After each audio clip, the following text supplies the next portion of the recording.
دیکھو مسجد اقصی سے، بیت المقدس سے، فلسطین سے تب تک تمہارا رشتہ قائم ہے جب تک قرآن کے اندر یہ آیت تمہیں بلا رہی ہے، سبحان الذی اسری بعبدہ لیلا من المسجد الحرام الی المسجد الاقصی۔ اے جہاد سے ڈرنے والو، تم کہیں رہو، موت تو تمہیں آ کر رہے گی، خواہ مضبوط قلعوں میں رہو۔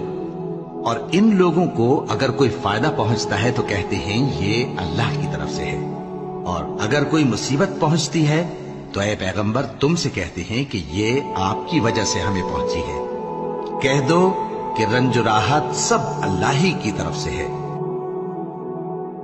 مومنو، جہاد کے لیے ہتھیار لے لیا کرو، پھر یا تو جماعت جماعت ہو کر نکلا کرو یا سب اکٹھے کوچ کیا کرو۔ اور تم میں کوئی ایسا بھی ہے کہ خواہ مخواہ دیر لگاتا ہے اور پیچھے رہ جاتا ہے، پھر اگر تم پر کوئی مصیبت پڑ جائے تو کہتا ہے کہ اللہ نے مجھ پر بڑی مہربانی کی کہ میں ان میں موجود نہ تھا۔ اور اگر اللہ تم پر فضل کرے تو اس طرح سے کہ گویا تم میں اس میں دوستی تھی ہی نہیں، افسوس کرتا اور کہتا ہے کہ کاش میں بھی ان کے ساتھ ہوتا تو مقصد عظیم حاصل ہوتا۔ اب جو لوگ آخرت کو خریدتے اور اس کے بدلے دنیا کی زندگی کو بیچنا چاہتے ہیں، ان کو چاہیے کہ اللہ کی راہ میں جنگ کریں، اور جو شخص اللہ کی راہ میں جنگ کرے پھر شہید ہو جائے یا غلبہ پائے، ہم عنقریب اس کو بڑا ثواب دیں گے۔ اے نبی، مسلمانوں کو جہاد کی ترغیب دو۔ اگر تم میں 20 آدمی ثابت قدم رہنے والے ہوں گے تو 200 کافروں پر غالب رہیں گے، اور اگر 100 ایسے ہوں گے تو 1000 پر غالب رہیں گے، اس لیے کہ کافر ایسے لوگ ہیں کہ کچھ بھی سمجھ نہیں رکھتے۔ اب اللہ نے تم پر سے بوجھ ہلکا کر دیا اور معلوم کر لیا کہ ابھی تم میں کسی قدر کمزوری ہے، بس اگر تم میں 100 ثابت قدم رہنے والے ہوں گے تو وہ 200 پر غالب رہیں گے، اور اگر 1000 ہوں گے تو اللہ کے حکم سے 2000 پر غالب رہیں گے، اور اللہ ثابت قدم رہنے والوں کا مددگار ہے۔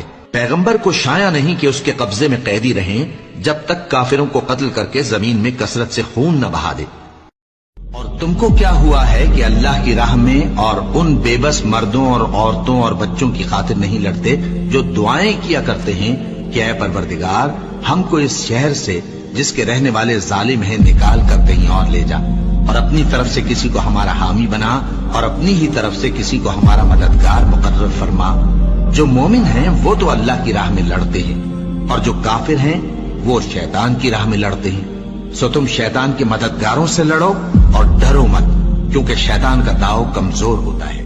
یہ تمہیں خفیف سی تکلیف کے سوا کچھ نقصان نہیں پہنچا سکیں گے، اور اگر تم سے لڑیں گے تو پیٹ پھیر کر بھاگ جائیں گے، پھر ان کو مدد بھی کہیں سے نہیں ملے گی۔ یہ جہاں نظر آئیں گے تم دیکھو گے کہ ذلت ان سے چمٹ رہی ہے، بجز اس کے کہ یہ اللہ کی پناہ میں یا مسلمان لوگوں کی پناہ میں آ جائیں۔ اور یہ لوگ اللہ کے غضب میں گرفتار ہیں اور ناداری ان سے لپٹ رہی ہے۔ یہ اس لیے کہ اللہ کی آیتوں سے انکار کرتے تھے اور اس کے پیغمبروں کو ناحق قتل کر دیتے تھے۔ یہ اس لیے کہ یہ نافرمانی کیے جاتے اور حد سے بڑھے جاتے تھے۔ کیا یہ لوگ کہتے ہیں کہ ہماری جماعت بڑی مضبوط ہے؟ ان قریب یہ جماعت شکست کھائے گی اور یہ لوگ پیٹ پھیر پھیر کر بھاگ جائیں گے۔ اصل میں ان کے وعدے کا وقت تو قیامت ہے، اور قیامت بڑی سخت اور بہت تلخ ہوگی۔ بے شک گناہگار لوگ گمراہی اور دیوانگی میں مبتلا ہیں۔ اس روز منہ کے بل دوزخ میں گھسیٹے جائیں گے، کہا جائے گا لو اب آگ کا مزہ چکھو۔ تم ہمت نہ ہارو اور دشمنوں کو صلح کی طرف نہ بلاؤ، اور تم ہی غالب رہو گے، اور اللہ تمہارے ساتھ ہے، وہ ہرگز تمہارے اعمال کو کم اور ضائع نہیں کرے گا۔ دنیا کی زندگی تو محض کھیل اور تماشا ہے۔